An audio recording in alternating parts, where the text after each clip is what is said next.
ഷുക്കൂർ, മൂന്ന് പ്രധാന കാര്യങ്ങളാണ്. ഒന്ന്, ഈ സിനിമ തീവ്രവാദത്തെ ന്യായീകരിക്കുകയാണ് എന്ന് RSSന്റെ മുഖപത്രം 5ാമത്തെ ലേഖനം എഴുതിയിരിക്കുന്ന ഒരു വേളയിലാണ് നമ്മൾ ഇത് ചർച്ച ചെയ്യുന്നത്. ഒപ്പം സുരേഷ് ഗോപിയുടെ ഒരു പ്രസ്താവന വന്നിട്ടുണ്ട്. സുരേഷ് ഗോപി പറയുന്നത് ഇതെല്ലാം ഈ ജനങ്ങളുടെ മനോനിലയെ ഇളക്കി വിട്ടുകൊണ്ടുള്ള ഒരു ബിസിനസ് തന്ത്രമല്ലേ എന്നാണ് പറയുന്നത്, ഒരു ബിസിനസ് ടാക്ടിക്സ് ആണ് എന്നാണ് പറയുന്നത്. നമ്പർ 3, ഈ സിനിമ യഥാർത്ഥത്തിൽ ഒരു മുന്നറിയിപ്പാണ് എന്ന മട്ടിൽ ആളുകൾ ഇതിനെ വിമർശിക്കുകയും ചെയ്യുന്നുണ്ട്. ഈ ഇടപെടലിന് 24 കട്ടാണ്.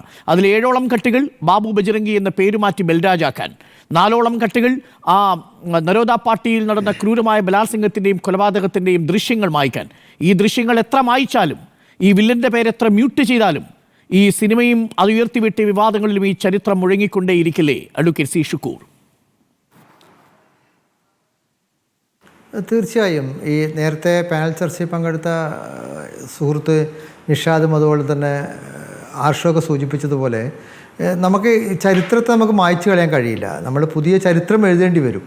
ഇപ്പം ഇന്ത്യൻ ചരിത്രത്തിൽ തന്നെ ആശിഷ് കേദൻ എന്ന് പറയുന്ന ഏറ്റവും പ്രശസ്തനായ ഒരു ജേർണലിസ്റ്റിൻ്റെ ജീവൻ പണയപ്പെടുത്തിയുള്ള റിപ്പോർട്ടിൻ്റെ ഭാഗമായിട്ടാണ് ഈ നരോദ പാർട്ടിയ കേസ് ശിക്ഷിക്കപ്പെടുന്നത്. നമുക്കറിയാലോ, നേരത്തെ ഉണ്ടായിരുന്ന ഇന്ത്യൻ തെളിവ് നിയമത്തിലെ വകുപ്പ് 27 പ്രകാരം എക്സ്ട്രാ ജുഡീഷ്യൽ കൺഫെഷനായിട്ട് അത് സെഷൻസ് കോടതി കണക്കാക്കുകയും ഈ സ്റ്റിംഗ് ഓപ്പറേഷനിൽ പറഞ്ഞ മുഴുവൻ കാര്യങ്ങളും കോടതി തെളിവ് നിയമത്തിനനുസരിച്ച് തെളിവായി എടുത്തിട്ടാണ് മായ കൊണ്ടാനെയും ബജ്രംഗിയെയും ശിക്ഷിക്കുന്നത്.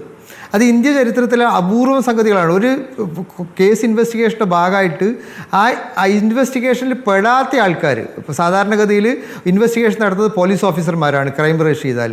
അങ്ങനെ ക്രൈം രജിസ്റ്റർ ഇൻവെസ്റ്റിഗേഷൻ പോലീസ് ഓഫീസർമാർ നടത്തുമ്പോൾ അതിന് സമാന്തരമായി വേറൊരു ഭാഗത്ത് ഈ തെഹൽക്കയുടെ ആശിഷ് കേദൻ എന്ന് പറയുന്ന ജേർണലിസ്റ്റ്, അതാണ് അദ്ദേഹത്തിൻ്റെ പേരെന്നാണ് എൻ്റെ ഓർമ്മയിൽ പറയുന്നതാണ്, മിസ്റ്റേക്ക് ഉണ്ടെങ്കിൽ അരുൺ തിരുത്താം.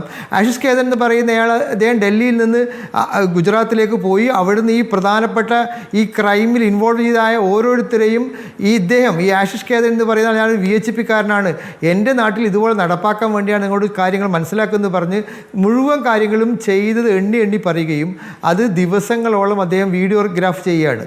ആ സ്റ്റിംഗ് ഓപ്പറേഷനിൽ വീഡിയോഗ്രാഫി ചെയ്തത് കോടതി മുമ്പാകെ ഈ സ്പെഷ്യൽ ഇൻവെസ്റ്റിഗേഷൻ ടീമിന് ഹാജരാക്കുകയും അത് തെളിവ് നിയമത്തിൻ്റെ ഭാഗമായി ഉൾക്കൊണ്ടുകൊണ്ട് അവർ നിഷേധിച്ചാൽ പോലും ഈ എക്സ്ട്രാ ജുഡീഷ്യൽ കൺഫെഷൻ എന്ന നിലയിൽ ഒരു ജുഡീഷ്യൽ ഓഫീസർ മുമ്പാകെ രേഖപ്പെടുത്തുന്ന ജുഡീഷ്യൽ ഓഫീസർ മുമ്പാകെ രേഖപ്പെടുത്തുന്ന കുറ്റസമ്മത മൊഴിയായി കണക്കാക്കി അവർ ശിക്ഷിക്കുന്നൊരു സാഹചര്യം ഉണ്ടായി. ഇന്ത്യ ചരിത്രത്തിൽ പോലും അപൂർവമായ സംഗതിയാണ്. നമ്മൾക്കറിയാം, ഈ അഭിഭാഷകർക്കറിയാം സെക്ഷൻ 27-ൻ്റെ പ്രത്യേകത എന്താണ്, അത് എങ്ങനെയാണ് തെളിവ് നിയമത്തിൽ ബാധിക്കുന്നത്.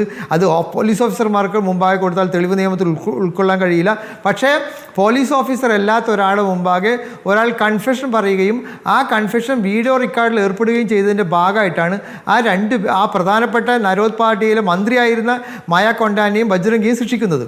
അതൊരു ചരിത്രമാണ്. ഇതിപ്പോൾ നേരത്തെ നിഷാദ് മാർഷവും സൂചിപ്പിച്ചതുപോലെ നമ്മൾ 2000-നോ അതിനുശേഷമോ ജനിച്ച തലമുറയിൽപ്പെട്ട പലരും ഈ 2002-ലെ കലാപം എന്താണെന്ന് പോലും അറിയുന്നുണ്ടായിരുന്നില്ല.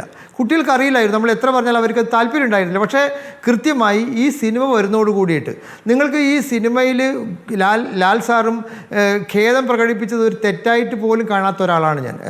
ഒരു സിനിമാ പ്രവർത്തകൻ എന്നതിൽ അതിൻ്റെ ഭാഗത്ത് നിൽക്കുന്ന ഒരാളെന്നതിൽ ലാലേട്ടൻ കാണിച്ചത് വിവേകപരമായ സമീപനമാണ്. അദ്ദേഹം കേരളത്തിൻ്റെ പൊതുസ്വത്താണ്. ഈ ഏതെങ്കിലും രാഷ്ട്രീയ പാർട്ടിയുടെ ഭാഗമല്ല, ഏതെങ്കിലും ഗാങ്ങിൻ്റെ ഭാഗമല്ല, മുഴുവൻ മലയാളിയുടെ അഭിമാനമായ ഒരാളാണ് ശ്രീ മോഹൻലാൽ. അദ്ദേഹം പറയുന്ന വാക്ക് ആ തിരക്കഥയിൽ എന്തെങ്കിലും മിസ്റ്റേക്ക് സംഭവിച്ചാൽ അദ്ദേഹം പറയുന്നില്ല. അദ്ദേഹത്തിൻ്റെ സിനിമയിൽ എന്തെങ്കിലും അബദ്ധങ്ങൾ സംഭവിച്ചാൽ അദ്ദേഹം സമ്മതിക്കുന്നില്ല. മറിച്ച് ആ സിനിമ കൊണ്ട് ആർക്കെങ്കിലും വിഷമം ഉണ്ടായെങ്കിൽ അതിൽ ഞാൻ ഖേദം പ്രകടിപ്പിക്കുന്നു എന്ന് പറയുന്നത് ഉയർന്ന ജനാധിപത്യ ബോധത്തിൻ്റെ ഭാഗമായിട്ട് കാണാനാണ് ഞാൻ ആഗ്രഹിക്കുന്നത്. കാരണം പൊതുസ്വത്താണ്. യഥാർത്ഥത്തിൽ നമ്മൾ ഈ സിനിമയെ പിന്തുണച്ചവർക്കുള്ള ഒരു തിരിച്ചടിയായിരുന്നു എന്നുള്ളതാണ്. കാരണം ആ ഖേദപ്രകടനത്തിൻ്റെ ആവശ്യം അവിടെ ഉണ്ടായിരുന്നു. എന്തിനാണ് ഖേദം?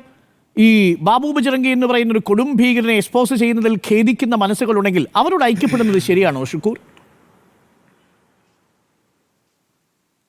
അത് ഡോക്ടർ അരുൺ കാണുന്ന ഒരു കാഴ്ചപ്പാടിലല്ല ഞാൻ അതിനെ കാണുന്നത്. നേരെ മറിച്ച് അദ്ദേഹം അത് ഖേദം പ്രകടിപ്പിക്കാതെ ഒരു ഫൈറ്റിൻ്റെ മൂഡിലേക്ക് സംഗതി മാറിക്കഴിഞ്ഞാൽ അത് കൂടുതൽ അപകടത്തിലേക്കാണ് സമൂഹത്തെ നയിക്കുക. നേരെ മറിച്ച് അദ്ദേഹം ആ സിനിമയിലെ കണ്ടൻറ്റ് പിൻവലിക്കുന്നില്ല. മീൻസ് ആ സിനിമയിൽ പറഞ്ഞ വസ്തുതാപരമായ കാര്യങ്ങൾ തെറ്റാണെന്ന് അദ്ദേഹം പറയുന്നില്ല. ആ തിരക്കഥ ഞാൻ കണ്ടിട്ടില്ല എന്ന് അദ്ദേഹം പറയുന്നില്ല. ഇന്ന് അദ്ദേഹത്തിൻ്റെ റെപ്രസെൻറ്റേറ്റീവായി വന്ന അദ്ദേഹത്തിൻ്റെ പ്രൊഡ്യൂസർ ആൻ്റണി പെരുമ്പാവൂർ പറയുന്നത് ലാൽ സാർ മുഴുവൻ കഥയും കാര്യങ്ങളും അറിഞ്ഞുകൊണ്ടാണ് അത് അഭിനയിച്ചത്. അതിലെ കണ്ടൻറ്റ് അദ്ദേഹം പിൻവലിക്കുന്നില്ല. മറിച്ച് അദ്ദേഹം പറയുന്നത് ആ സിനിമ കൊണ്ടുള്ള ഏതെങ്കിലും തരത്തിൽ വിഷമം ഉണ്ടായിട്ടെങ്കിൽ ആ വിഷമം ഉണ്ടായ സംഗതിയിൽ അദ്ദേഹം ഖേദം പ്രകടിപ്പിക്കും, മാപ്പ് പറയുകയല്ല ചെയ്ത്. ആ വാക്ക് ഖേദം പ്രകടിപ്പിക്കുന്ന സോറി പറയുന്നതും അപ്പോളജി പറയുന്നതും രണ്ടായി കാണുന്നതാണ് എനിക്ക് തോന്നുന്നത്. അദ്ദേഹം മാപ്പ് പറയുകയല്ല ചെയ്തത്. അദ്ദേഹം ആ വിഷയത്തിൽ അദ്ദേഹം മാപ്പ് പറഞ്ഞിട്ടേ ഇല്ല. അദ്ദേഹം ഖേദം പ്രകടിപ്പിക്കുകയാണ് ചെയ്തത്. ആ വാക്ക് അദ്ദേഹം സൂക്ഷ്മതയോടെ ഉപയോഗിച്ചു. മാത്രമല്ല നമുക്കിപ്പം വളരെ പേഴ്സണലായിട്ട് പറയുന്ന കാര്യങ്ങൾ അദ്ദേഹം ഖേദം പ്രകടിപ്പിക്കേണ്ട എന്ന് വാശിയിൽ പറയാം. പക്ഷേ അദ്ദേഹം ഉയർന്ന ബോധത്തിൽ കാര്യങ്ങൾ കണ്ടു എന്നാണ് എനിക്ക് തോന്നുന്നത്.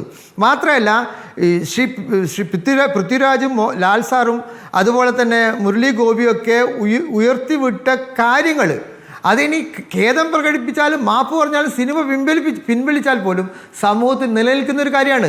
അത് പുറത്തു പറയാൻ അവർ കാണിച്ച ആർജവത്തെ നമുക്ക് നിസ്സാരമായി കാണാൻ കഴിയില്ല. അത് വളരെ പ്രധാനപ്പെട്ട ഒരുപക്ഷെ മറ്റെന്തെങ്കിലും താല്പര്യങ്ങളോ അതല്ല അങ്ങ് പറയുന്നത് പോലെ ഉയർന്ന ചിന്തയുടെ ഭാഗമോ ഒക്കെ ആവട്ടെ. പക്ഷേ താങ്കൾ പറയുന്നത് പോലെ ആ സിനിമ ഉയർത്തിവിട്ട ചർച്ചയും ഉയർത്തിവിട്ട വെളിച്ചവും അല്ലെങ്കിൽ തെളിച്ചുവിട്ട വെളിച്ചവും ഈ സമൂഹത്തിൽ നിലനിൽക്കുമെന്നുള്ളതാണ്. ഞാൻ അങ്ങിലേക്ക് തിരിച്ചു വരാം.